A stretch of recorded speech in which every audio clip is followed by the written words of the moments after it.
Hola a todos, continuamos con esta lección y ahora vamos a hablar de lo que sucede después de la batalla de Kadesh. En primer lugar, tenemos que hacer referencia a la campaña del año 7-8. En este momento, el problema se centra en la zona alrededor del Mar Muerto. En este caso, el ejército egipcio se va a dividir en dos. Parte del ejército se dirigirá hacia el sur del Mar Muerto hasta tomar el emplazamiento de Butartu, situado ya en la parte este del Mar Muerto, mientras que el propio Ramsés II realizará un movimiento por el norte del Mar Muerto hasta llegar a la zona de Dibón. Aquí se juntará todo el ejército, el que llevaba Ramsés II y el que comandaba su hijo Amon-Her-Jepeshef, y desde este punto ya todo el ejército reunido recorrerá parte de la llamada Vía del Rey para dirigirse en dirección a Damasco y quizás Kumidi, que ya dijimos podría corresponder a aquella ciudad de Ramsés del Valle de los Cedros por la que pasó el ejército de Ramsés II en dirección a Kadesh en el año 5 de reinado. Llegamos al año 8-9 de Ramsés II y en este caso el objetivo nos lleva a un lugar más lejano. Ante la imposibilidad de tomar Kadesh, Ramsés II decide realizar una campaña que le lleve a la zona norte de Kadesh, hacia los emplazamientos de Dapur y Tunip. De este modo, si la victoria cae del lado egipcio, la pretensión es dejar aislada a la ciudad de Kadesh. Las tropas egipcias se van a mover a lo largo de la costa mediterránea, pasando por emplazamientos fenicios como Tiro, Sidón, Biblos, etc. Y probablemente a la altura de Irkata o Sumura ya el ejército se introducirá tierra adentro en dirección a estas dos plazas de Dapur y Tunip. Representaciones de esa campaña podemos verlas, por ejemplo, en la parte occidental del primer pilono del templo funerario de Ramsés II, del Ramesseum. Aquí, por ejemplo, fueron representadas 18 ciudades fortificadas, de las cuales quedan unas 14, algunas de las cuales podéis verlas en pantalla. Pero sobre todo la representación más famosa de esta campaña es la primera batalla de Dapur, que la tendremos curiosamente en la primera sala hipóstila del Ramesseum, un lugar donde inusualmente se harían este tipo de escenas, sino más bien otras vinculadas al mundo religioso. En este caso podemos ver cómo Ramsés II avanza en esa posición típica, él solo dirigiendo su carro de guerra, pero bajo la ciudad de Dapur hay hasta 4, 5, 6, 7, 8 príncipes representados. Muchos de ellos aparecen mencionados por su nombre. Tenemos a Haim Wasset, que era hijo de Isis Nofret, tenemos a Montujer-Jepeshef, también hijo de la misma reina, y así otra serie de príncipes, entre los que se incluye al príncipe Seti, que en este caso de los mencionados es el único hijo de la reina Nefertari. Los dos príncipes que escalan los muros de la ciudadela de Dapur aparecen aquí anónimos. Fijémonos ahora en una imagen más centrada precisamente alrededor de la fortaleza. Vemos como los príncipes de la parte inferior no solo quedan protegidos por sus escudos, sino también por unas estructuras ovaladas de grandes dimensiones que les cubren. Y vemos algunos detalles de interés. Por ejemplo, lo que he coloreado de azul son bueno, una serie de personas, una mujer, gentes cargadas de alimentos, ofrendas, que intentan implorar que los dos príncipes egipcios, Haim Wasset y Montuhir-Jepeshef, no acaben con la vida de los que aparentemente serían jefes de esta ciudad de Dapur. Como vemos, esos jefes en todo caso aparecen con unas características propias de la manera de representar a los hititas con ese cabello largo. Dapur, por lo tanto, estaba dentro de la órbita hitita. Y otra escena interesante es precisamente la de los príncipes que mencioné anteriormente, los que suben por la escalera con sus escudos en dirección a la parte alta de la ciudadela, pero que aparecen anónimos. Y si ya nos fijamos en la parte superior de esta ciudad de Dapur, también encontramos en la iconografía detalles interesantes. Por ejemplo, dos personas que se descuelgan con cuerdas desde las murallas de Dapur, algunos soldados que intentan disparar con sus arcos o que lanzan piedras, mientras que otros están prácticamente rezando a los dioses e implorando para que la ciudad no sea destruida, pero hay un elemento iconográfico indiscutible y es precisamente el de la bandera de Dapur atravesada por tres flechas. Esto no lo vimos en Kadesh, pero claro, la diferencia es grande. En Kadesh esa bandera está intacta. Kadesh no fue tomada por parte de Ramsés II en el año 5, pero Dapur sí que fue tomada y iconográficamente esto queda expuesto de esta manera, con la bandera atravesada por las flechas. La cuestión es que una vez se produce esta victoria de Ramsés II en Dapur, el ejército vuelve a tierras egipcias y se realiza una gran celebración en Per Ramsés Anejetu, es decir, la ciudad de Pi-Ramsés. Aquí vemos una escena espectacular. Esto procede de una estela actualmente conservada en el Museo de Hildesheim. Fijaros cómo en la parte izquierda aparece el propio faraón subido sobre una gran estatua colosal suya, una estatua colosal denominada Ra-en-Jekau. Estatuas con este nombre las conocemos en otros emplazamientos, como en el Rameseum o, por ejemplo, en el propio Abu Simbel. La cuestión es que desde esa altura Ramsés II lanza toda una serie de objetos a sus oficiales y otros integrantes, funcionarios del ejército, para celebrar esa gran victoria. Victoria que fue absolutamente efímera, por otro lado, dado que poco después, probablemente hacia el año 10 de reinado, más o menos, Ramsés II tiene que volver a la ciudad de Dapur para reconquistarla. Es justo lo que vemos representado en esta escena. Esta es la segunda batalla de Dapur, donde vemos también a soldados Sherden integrados en las filas del ejército egipcio en la parte inferior. Esto también se veía, aunque no de manera tan clara, en la escena correspondiente a la primera batalla de Dapur. Fijémonos también, una vez más, en la bandera de la ciudad, completamente atravesada por flechas. Aquí Ramsés II ha bajado de su carro y participa activamente en la batalla. En todo caso, tengamos en cuenta que estas victorias, como decía, eran efímeras. Probablemente dejaban aquí un grupo reducido de soldados egipcios, de modo que en breve tiempo estos emplazamientos situados al norte de Kadesh volvían a caer en la órbita de los hititas. Al fin y al cabo, la frontera egipcia quedaba lejos y la frontera hitita muy cerca. Aquí abajo tenemos a los Sherden, que comentaba antes, y arriba el detalle de la bandera atravesada por flechas. Una vez finalizan estas etapas más bélicas dentro del reinado de Ramsés II, en el mundo hitita, bueno, pues comienza un periodo de crisis derivada a partir de la muerte de Muwatalli II, aquel rey hitita que se enfrentara contra Ramsés II en Kadesh.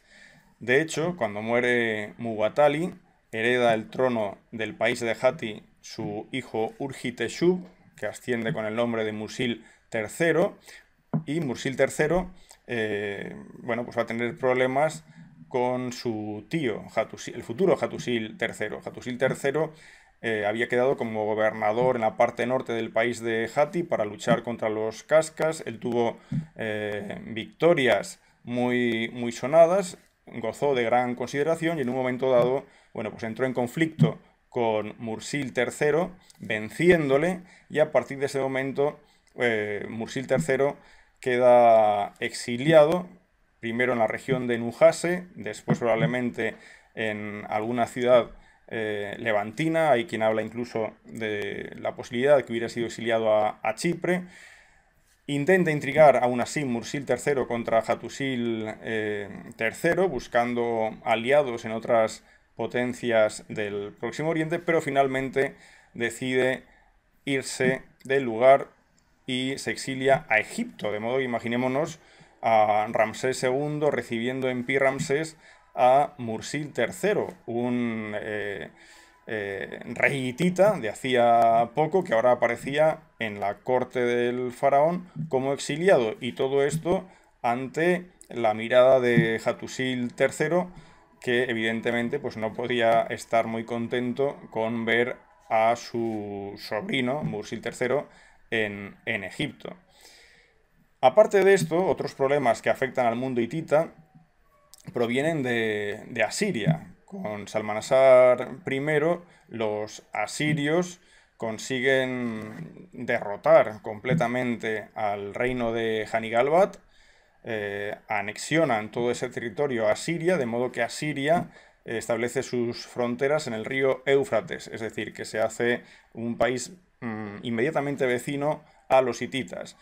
Además, los hititas consiguen asediar y tomar la importantísima ciudad de Carquemis, obteniendo un enorme botín y más de 14.000 prisioneros, y claro, todo esto supone un problema para el mundo hitita, que se había desgastado en continuas guerras con respecto a los hititos, a los egipcios, perdón, sin que hubieran obtenido beneficio de todo ello. Así que llega un momento en el que hititas y egipcios consideran que la mejor salida a este conflicto ya de varios decenios es establecer una paz común entre ambos países. Y aquí es donde surge ese tratado egipto-hitita, que aunque es considerado el tratado más antiguo del mundo, evidentemente hubieron otros mucho antes, pero no conservamos uno como este donde tengamos las dos versiones. Fijémonos, la foto de la izquierda corresponde a la versión hallada en el Imperio hitita, en Hattusas, una versión escrita en cuneiforme, en lengua acadia, y después la versión egipcia que tenemos en jeroglíficos en el patio de la Cachette en Karnak. Para llegar a establecer este tratado de paz, hubieron por lo menos quizás 2 años de conversaciones que finalizaron con la elaboración de una tablilla de plata que fue enviada desde el mundo hitita a Egipto. Aquí aparecía la versión elaborada por los hititas del Tratado de Paz. De esa versión se hicieron copias, sin duda, y después otra tablilla de plata que fue enviada por parte de los egipcios al mundo hitita. Esta correspondía a la versión egipcia, pero también en caracteres cuneiformes, probablemente. El tratado que el gran señor de Hatti, el héroe, hijo de Mursil, el gran señor de Hatti, el héroe, el nieto de Supililiuma, el gran señor de Hatti, el héroe, hizo redactar en una tablilla de plata para Usermatra Setepenra, el gran rey de Egipto, el héroe, el hijo de Menmatra, el gran rey de Egipto. Esta es la introducción del tratado de paz entre hititas y egipcios, y el tratado de paz tiene varios puntos importantes. En primer lugar, un pacto de no agresión. Ni los hititas atacarán a los egipcios, ni los egipcios a los hititas. Pero además, si alguna potencia extranjera ataca a algunos de estos dos países, ambos deben ayudar para repeler al invasor y enemigo común. Después, el tratado que se establece ahora en el año 21 de Ramsés II también supone, en parte al menos, una renovación de tratados más antiguos, el tratado de Mubatali y el tratado realizado en época de Supililiuma, como señala la versión egipcia de este tratado de paz. Mutua defensa, lo que comentaba anteriormente, hay que apoyarse para evitar posibles incursiones de enemigos de otras potencias. Herencia del trono de Hattusil III, bueno, eso es un apartado que aparece en el tratado, por el cual bueno, pues se señala que el hijo de Hattusil III es el que debe heredar el trono hitita, es decir, que se ha de establecer la legitimidad de la línea de Hattusil III y que en caso de que no sea así, Egipto debería de intervenir para forzar a que esa línea sucesoria se mantuviera. Extradición de refugiados, esto también es un aspecto importante. De hecho, recordemos que cuando se firma el tratado, Urhiteshub, el anterior rey hitita, se había exiliado a Egipto. Buen trato a los refugiados devueltos, eso también aparece dentro del tratado. Recordemos, a modo de inciso, que Urhiteshub no fue devuelto al país de Hatti. Quizás por ser un acontecimiento producido con anterioridad a la firma del tratado, esta cuestión quedó sin resolver. Y finalmente cierra el tratado el hecho de que los dioses, tanto hititas como egipcios, son testigos de la firma del mismo. A partir de este momento, a partir del año 21, la situación cambia totalmente entre Egipto y el país de Hatti. Esa guerra de desgaste, esa guerra continua vivida en época de Ramsés II y anteriormente en época de Seti I y que podemos remontar hasta el reinado de Suppiluliuma, esa historia bélica toca a su fin y ahora vemos cómo a partir del año 21 comienza una relación que podemos definir como fraternal. De hecho, sabemos que no solo Hattusil III escribe a Ramsés II o Ramsés II Hattusil III, cosa que entra dentro de la normalidad, sino que además vemos a Pudujepa, la esposa de Hattusil III, escribiendo a los egipcios, incluso a la propia Nefertari y viceversa, o también príncipes hititas escribiendo a príncipes egipcios y viceversa. Por lo tanto, se crea una relación que cada vez va a ser más intensa y más fraternal dentro del reinado de Ramsés II. Os voy a poner algunos ejemplos para que veáis cómo se comunican entre sí y también cómo, a pesar del tratado, surgen ciertos problemas. Fijémonos en esta carta de Ramsés II a Hattusil III. Es una carta en la que Ramsés II pues, intenta protestar un poco porque parece que Hattusil III se había visto ofendido. Hattusil III en una carta anterior dijo: ¿por qué me escribes tú, mi hermano, como si no fuera más que uno de tus súbditos? Quizás los términos con los que Ramsés II se había dirigido a Hattusil III no habían sido del todo correctos y para Hattusil III eso había sido una ofensa, se había considerado casi como un súbdito de Ramsés. Ramsés II le responde y le dice: ¿por qué te iba a escribir como a un súbdito? Recuerda que soy tu hermano, tú deberías hablar con palabras calurosas, etcétera, etcétera. Un poco intentar resolver este pequeño affair, ¿no? Otra carta de Hattusil III a Ramsés II viene en relación al hecho de que, pues decide enviar una princesa hitita a la corte de Ramsés. Le dice que su dote será más grande que la del rey de Babilonia, por ejemplo. Pero, aunque se decide que se va a realizar esta boda, parece ser que desde el momento en que se anuncia hasta que realmente la princesa viaja a Egipto pasa bastante tiempo. De hecho, Ramsés II escribió a los hititas, a Pudujepa, para protestar y la propia reina hitita, pues también se quejó del modo con que Ramsés II había escrito y reduce la lentitud con la que el proceso de envío de la princesa hitita había tenido lugar en un hecho, y probablemente este hecho pues tiene que ver con el conflicto que años antes habían tenido Urhiteshub con Hattusil III y las destrucciones que pudieran haberse generado en el palacio hitita y en el mundo hitita en general. Pero fijémonos cómo acaba la carta la reina Pudujepa. Dice que tú, mi hermano, desees enriquecerte a mi costa, no es fraterno ni te honra. Es decir, que que no tenían problemas en decirse las cosas. La cuestión es que finalmente la princesa egipcia es hitita, es enviada a Egipto en el año 34 de Ramsés II. Ella llega a Egipto y en Egipto recibe el nombre de Madhor Neferurra sin que sepamos cuál era su nombre original hitita. Ella es representada, por ejemplo, en Abu Simbel, en la llamada estela del matrimonio, pero también en otros relieves y estatuas. Sabemos de algunas curiosidades, ¿no?, de esta relación creciente entre hititas y egipcios, por ejemplo, la visita casi turística que hizo el príncipe Hishmi Sharruma, que es el futuro rey Tudaliya IV del país de Hatti, bueno, pues una visita que hizo a Egipto cuando era príncipe.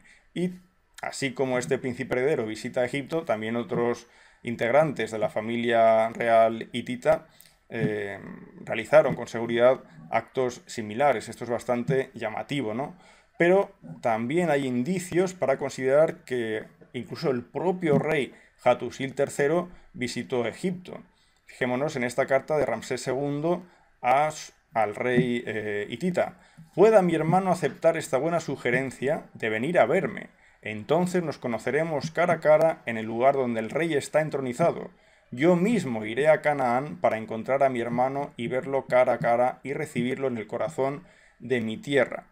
Como digo, probablemente este hecho tuvo lugar y Hattusil III visitó Egipto, algo que es absolutamente extraordinario, ¿no? Ver cómo hasta no hacía nada el conflicto era sangrante entre egipcios y hititas y ahora la relación era absolutamente cordial y de gran amistad entre unos y otros. Y bueno, producto de esta gran cordialidad habría que citar otro hecho, y es que con seguridad sabemos que probablemente en los primeros años de la década de los 40 de reinado de Ramsés II, otra princesa hitita se desplazó a Egipto para casarse con Ramsés II. Sobre esta princesa ya no tenemos más información, pero bueno, es un dato más para tener en cuenta en esa bonita relación que a partir del Tratado de Paz se creó entre hititas y egipcios.